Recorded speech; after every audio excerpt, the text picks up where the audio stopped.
Ang pagka mapaubsanon, sa in English, humility. Si Jesus mingon diya sa Lucas 14:11, kay kadtong magpataas, ipaubos, ug ang magpaubos, ipataas. Atong mabasa sa Santiago 4:6, kontra sa Dios ang mga mapaytason, apan maghatag siya grasya sa mga mapaubsanon. Si San Pedro ang unang Santo Papa sa atong simbahan diya sa 1 Pedro 5:5. Kontra sa Dios ang mga garbuso, apan maluoy siya sa mga mapaubsanon. Ang daang tugon sa kasulatan diya sa Mikyas Kapitulo 6 versikulo 8 atong mabasa, pagkinabuhi diya sa mapaubsanong pakiguban sa atong Dios. Sumala ni Santa Teresa sa Avila, ang among patron dinhi sa Talisay City, Cebu.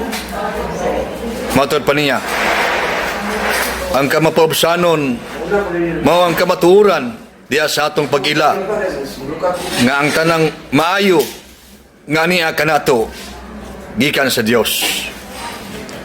Sa Catechism of the Catholic Church o Katesismo sa Simbahan Katoliko numero 2559, ang kamapaubsanon mao ang pundasyon sa pag-ampo tungod kay nag-ila kita nga makililimos at ubangan sa Dios.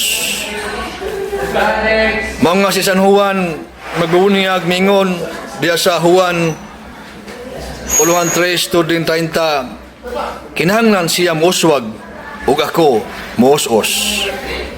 Sa ato ba diay mga hinigugmang mga igsuon, sa atong pagpaambit sa kaayo o gugma sa Ginoo, kinahanglan nga ang Dios mao'y dayigon, dili ang atong kaugalingon.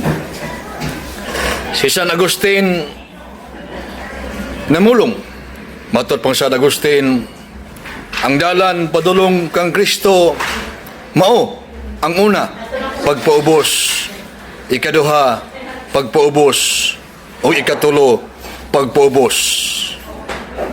Alang ni San Agustin, mao kini ang pundasyon sa tanang mga hiyas kon mga virtues. Sa ngalan samahan ug sa Anak ug sa Espiritu Santo. Amen.